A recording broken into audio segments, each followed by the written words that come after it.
사무엘상 11장 말씀을 한 번만 더 나누고 18장으로 넘어가도록 할게요.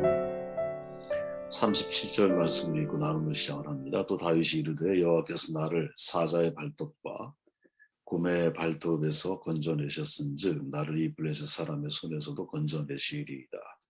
사울이 다윗에게 이르되 가라, 여호와께서 너와 함께 계시기를 원하노라. 아멘. 역사를 통해 믿음을 확신하라 라는 제목으로 말씀을 함께 나눌게요. 다윗과 골리앗, 유명한 이야기라서 여러분들이 이미 상식적으로 다 머리에 입력이 되어 있을 거예요. 신앙적 관점으로 볼 때 믿음과 불신의 대결이고 또 교회와 세상의 싸움입니다. 이렇게 우리는 이야기할 수 있겠죠. 신자와 불신자의 싸움을 우리에게 보여주고 있잖아요. 외적으로 우세한 골리앗을 소년 다윗이 이기죠. 승리의 비결이 뭘까? 어떻게 보면 각자 장단점이 있거든요. 골리앗은 신장이 크고 청동 투구에 철 갑옷으로 무장을 했잖아요. 다윗은 이제 불편한 갑옷을 벗고 자기에게 익숙한 물맷돌을 준비해서 싸우죠. 둘 다 장점이 있는 거지. 장단점이, 그죠? 근데 가만히 내용을 읽다 보면 전쟁의 승패는 사실은 외적인 조건이라기보다는 내적인 사기에서부터 결정이 되고 있구나 하는 것을 깨닫게 되죠. 그죠? 믿음의 힘이죠. 다윗은 믿음의 힘으로 싸우는 사람이라면 골리앗은 외적인 조건의 힘을 가지고 싸우는 사람이죠. 그죠? 다윗은 여호와의 능력으로 싸운다면 골리앗은 자신의 능력으로 싸우고 있습니다. 결과는 다윗의 승리죠. 이 속에 담겨있는 믿음의 비밀이 뭘까? 이게 저의 질문이었어요. 이 속에 담겨있는 믿음의 비밀이 뭘까? 다윗이 품고 있는 믿음의 핵심 가치가 뭘까? 이런 질문을 가지고 말씀을 다시 한번 보았더니 세 종류의 믿음이 이제 발견이 되어지더라는 겁니다. 4절 말씀 우리가 읽어보면 그래서 사람들이 진영에 싸움을 도두는 자가 왔는데 그 이름은 골리앗이요 가드 사람이라. 키는 6규빗 1뼘이요 3m 정도 되는 거죠. 역사적 신앙을 가지고 있다는 거죠. 다윗이 역사를 통해서 이제 믿음을 확신하고 있는 사람이 누구? 다윗이라고 저는 생각을 해요. 우리가 예전에 룻기를 묵상할 때 여러분 기억나실 거예요. 아마 룻과 오르바의 다른 선택을 다룬 적이 있죠. 나오미의 돌려보내려고 하잖아요. 그때 오르바는 고향 모압으로 돌아가고 룻은 끝까지 나오미를 붙였죠. 그죠? 그 이후에 오르바의 이제 행적은 성경에 기록이 거의 없어요. 근데 유대 전승을 연구하던 이제 나엔 맹릴이라고 하는 사람이 이제 유대 전승 그 미드라시죠. 그 여러 가지 전승들을 이렇게 연구하는 과정에 골리앗의 증조 할머니가 오르바라는 사실을 발견을 해요. 이 맥릴 여사는 미국의 종교 작가이거든요. 1997년도 6월 7일자로 이스라엘의 잡지를 통해서 글을 하나 실는데 그 글의 내용이 이 보라색입니다. 오르바는 룻과 달리 모압으로 돌아가 거인적 르바임의 후예인 블레셋 사람과 결혼했다고 한다. 이 오르바는 이스비를 낳았는데 이스비의 아들은 바르실레이고 바르실레의 아들이 가드의 거인 골리앗이었다. 그러므로 다윗과 골리앗은 룻과 오르바의 증손자 세대인 셈이다. 오르바는 자신의 아들이 테러와 살인의 연루가 되어 있었기 때문에 아주 불행했을 뿐더러 죽음을 갈망했다. 믿음의 가정에 시집간 그녀는 하나님을 믿는 가문에 속할 기회가 있었지만 결국은 다른 신을 섬기는 자기 친정으로 돌아가 버렸기 때문에 하나님으로부터 거절을 당하고 말았다. 사실 우리가 신중하게 한번 이제 봐야 할 문장이라고 저는 보거든요. 이 내용이 사실인지 아닌지 확인할 길은 없어요. 그렇죠? 하지만 유대인의 자료라는 점에서는 가능성이 전혀 없다고 단정할 수 없는 것이죠. 근데 이러한 룻과 오르바의 차이, 그죠? 나오미의 어떤 그 반려를 들었을 때 끝까지 내가 룻은 쫓은 사람과 거기서 고향으로 돌아갔던 오르바가 나중에 손자들이 만나서는 서로 대적하는 사람으로 직면해 있잖아요. 그죠? 굉장히 중요한 교훈이 그 속에 있구나 이런 생각을 하게 되었어요. 우리가 잘 아는 이야기지만 미국 뉴욕 교육위원회에서 한 가정이 교회와 사회에 미치는 영향이 어느 정도인지를 조사하기 위해서 두 사람을 선정을 하죠. 그리고 5대까지 표본 조사를 해요. 한 사람이 조나단 에드워드 목사님이죠. 또 그의 친구 마커스 슐츠라고 하는 사람이에요. 조나단 에드워드는 잘 알잖아요. 우리가 아주 경건한 신학자고 목사. 근데 이 마커스 슐츠는 불신자 가정에 태어난 뉴욕에서 술집을 경영해서 큰 거부가 된 사람이에요. 에드워드의 족보를 따져보니까 직계 후손이 1394명. 대학 총장이 14명, 교수 100명, 의사가 60명, 목회자가 100명, 군인이 75명, 저술가 85명, 변호사, 판사, 법조인 130명, 하원의원 3명, 상원의원 2명, 부통령 1명, 그리고 260명 정도가 평범한 신앙인으로 지냈다 그래요. 반면에 마커스 슐츠의 후손은 1062명이었는데 그때 당시 조사 당시에 그 가운데 교도소 생활을 5년 이상 한 사람이 96명, 정신병자 알코올 중독자가 58명, 매춘행위를 한 사람이 65명, 전혀 학교를 다니지 않는 무식자가 460명, 득빈자가 286명. 그래서 이들로 인하여 지출된 국고금이 무려 1억 5천만 불이 되었다. 이렇게 조사가 나왔다 그래요. 물론 이것도 여러분 확인이 쉽지가 않죠. 그러나 이제 한 가지 공통적인 중요한 교훈을 우리에게 전해지고 있다라고 저는 봐요. 이게 뭐냐? 역사를 보고 믿음을 확신해야 한다라는 거죠. 루스의 역사를 보고 우리의 믿음을 정할 필요가 있다라는 거죠. 오르바의 미래의 역사를 보고 우리의 신앙과 믿음을 정할 필요가 있다라는 거예요. 조나단 에드워드, 이분이 아니라 할지라도 우리나라에도 믿음의 아주 훌륭한 선조들이 있잖아요. 그죠? 그분들이 살아왔던 삶의 흔적과 그의 후손들이 살아가는 삶의 흔적들을 이렇게 관심 있게 눈여겨 바라보면서 신앙인의 삶과 불신자의 삶은 뭔가 완전히 다르구나 하는 것을 우리는 확신할 수 있어야 한다는 거죠. 우리는 다윗 시대의 사람이 아니에요. 하지만 다윗 시대에 조금만 내가 정보가 있다면, 그죠? 골리앗의 그죠? 할머니가 누구인지 어떻게 하면 좀 알고 들었을지 모르지 않았을까? 알고 있었을지 모른다는 생각을 제가 하게 돼요. 그죠? 그 당시에는 그런 사실을 조금 더 쉽게 확인할 수 있을 거 아니야. 그죠? 저는 이게 참 중요한 거구나. 과거 여러분 모세가 하나님께 2번이나 조른 것이 하나 있어요. 그게 뭐냐? 하나님이 정말 이스라엘 가운데 현존하신다면 가시적인 증거를 보여달라는 거예요. 출애굽기 33장에 보면 13절에 이렇게 말하죠. 주님, 내가 당신의 은혜를 입었다면 내게 당신의 길들을 가르쳐 주십시오. 그러면 제가 당신을 알겠습니다. 이에 대한 하나님의 대답은 14절에 주님이 대답하셨다. 내가 친히 너와 함께 가겠다. 그리하여 내가 안전하게 하겠다. 이렇게 대답을 하셨어요. 두 번째 모세가 하나님을 질문으로 또 압박을 해요. 당신의 현존을 가시적으로 보여달라 이렇게 말하죠.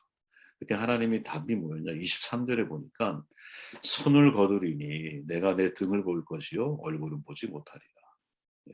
하나님이 하신 대답은 쉽게 말하면 내 얼굴은 안 돼. 근데 내 등 뒤는 볼 수 있어. 이런 말이죠. 그죠? 과거 옛날에 우리가 출애굽기 묵상할 때 여기에 대한 다양한 내용들을 함께 나눴던 기억이 있어요. 저는 이 표현을 보면서 신앙인이 걸어가야 할 길은 하나님의 발자국을 따라가야 할 사람들이구나. 신앙인은 내가 하나님보다 앞서면 하나님이 안 보이겠죠. 근데 하나님의 발자국을 따라가려고 하다 보면 하나님이 항상 내 앞에 계시니까 나는 하나님을 순종하며 복종하는 인생을 살아갈 수 있을 거예요. 그래서 내가 하나님의 발자국을 따라가려고 하는 것. 그런데 이 내용에 대해서 유호준 교수는 뭐라고 이야기를 하냐면 내 등을 볼 것이요 내 얼굴은 보지 못하리라는 말씀을 달리 표현해 보면 나의 현존, 즉 실제는 나의 과거의 행동들을 통해서만 보여질 수 있다. 이런 뜻이라는 거예요. 상당히 설득력이 있지 않아요, 여러분? 지금 나의 현존을 볼 수 있는 열쇠는 과거에 내가 어떻게 현존했는지를 돌이켜보는 거라는 거죠. 과거에 내가 너에게 베푼 선대하심을 기억하라는 거죠. 그래서 이스라엘 사람들에게 요구할 때 이스라엘이 항상 해야 할 게 뭐예요? 기억하는 거. 과거 애굽에서 종되었던 시절을 기억하는 거. 하나님이 어떻게 출애굽 6월절을 기억하는 거. 광야를 왜 지나게 하셨는지를 기억하는 거. 그 기억들을 통해서 그 하나님이 지금 우리와 함께 현존하고 계신다라는 믿음으로 연결이 되어지는 거죠. 그러니까 내 등을 본다라는 건 뭐냐? 우리가 하나님을 우리가 이해하고 하나님에 대한 믿음이 강화시켜 나아갈 수 있는 매우 중요한 방법 가운데 하나는 사실은 과거를 돌아봐야 된다는 거죠. 그러니까 역사 속에서 하나님을 사실은 볼 수 있어야 돼요.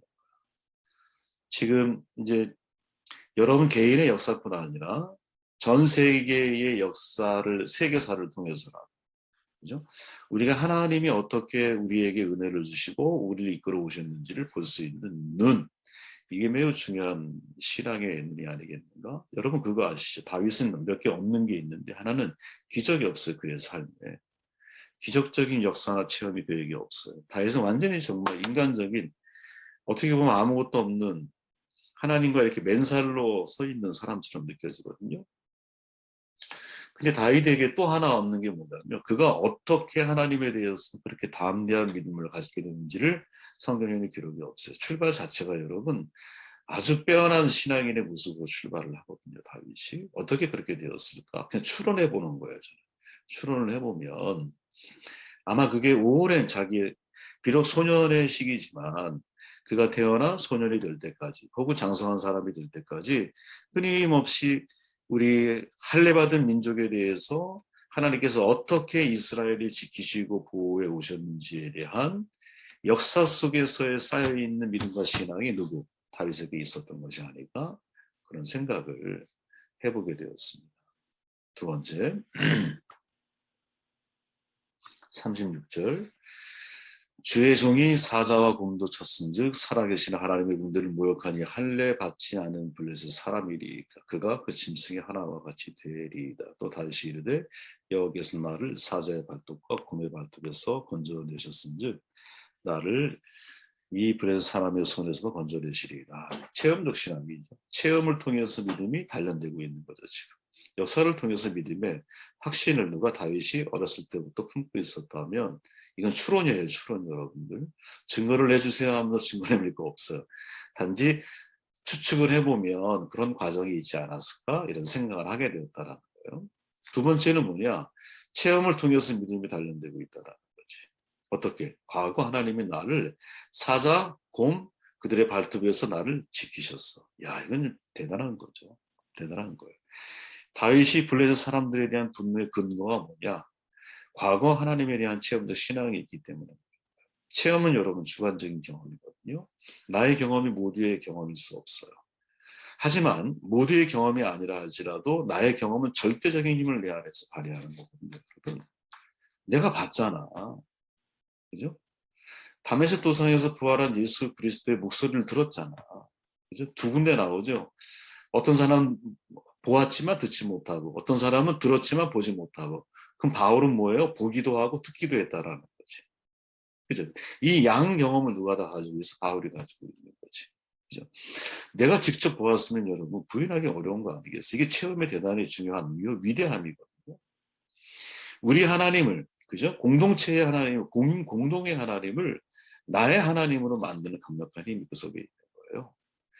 주님의 부활하신 주님의 손과 발을 만져보았던 만졌는지 안 만졌는지 모르지만 자관 그 손을 직접 목격했던 도마는 어떻게 나의 주 나의 하나님이라고 바뀌는 거예요. 우리 주 우리 하나님이 아니라 나의 주 나의 하나님.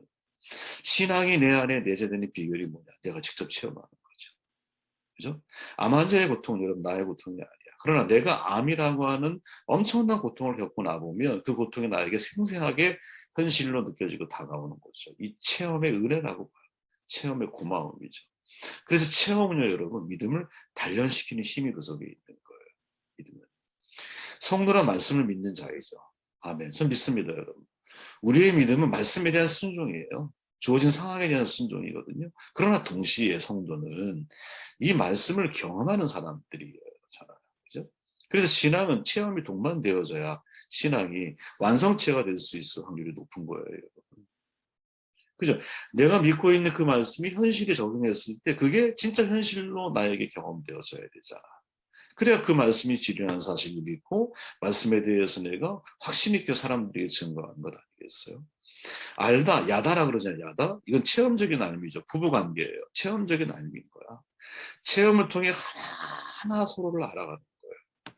그럼 우리에게서 야다, 하나님을 아는 지식이라고 하는 말은 뭐냐? 내가 하나님 말씀을 체험적으로 내 안에 체득되어졌을 때 그때 내가 진짜 안다라고 말을 하고 있죠. 저는 여러분 앞으로의 교회 저는 늘 희망하고 원하지만 여러분들 위해서 기도도 많이 해주셨으면 좋겠어요.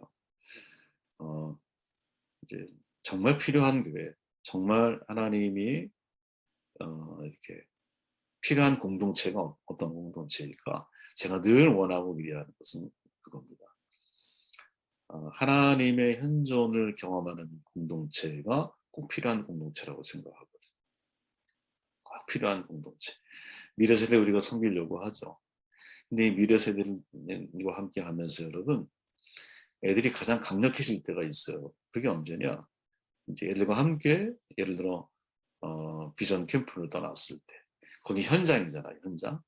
그 현장에서 아이들은 다양한 경험들을 하게 되거든요. 내가 알고 있던 하나님에 대해서 직접적으로 체험할 때도 있고요. 그게 나의 체험이 될 수도 있어요. 그래서 아이들과 함께 선교지든 아니면 노숙자 아니면 뭐 홈리스 사역이나 아니면 쓰레기 마을이나 이런 사역을 같이 공유하게 될 때 아이들이 하나님에 대해서 아주 깊은 경험들을 갖는 경험을 많이 하거든요. 그 중요한 건 그거죠. 말씀을 그들로 하여금 직접 체험하게 하는 거. 포스트 모던 시대잖아요. 미래학자죠. 스윗이라고 하는 사람이 한 말이지만 포스트 모던 시대에 사람들은 경험하고 싶다. 아주 이 한마디에 모든 게 함축되어 있다고 봐요. 기독교의 진리가 여러분 경험되지 않는 진리라고 한다면 이건 이 모든 이론에 속한 것일 수밖에 없지 않을까요? 내가 알고 있는 말씀이 내 삶 가운데서 경험이 되어지지 않는다면 그건 진짜 하나의 이론에 불과한 거죠. 그죠? 이론이기 때문에 힘이 없는 거지 나한테.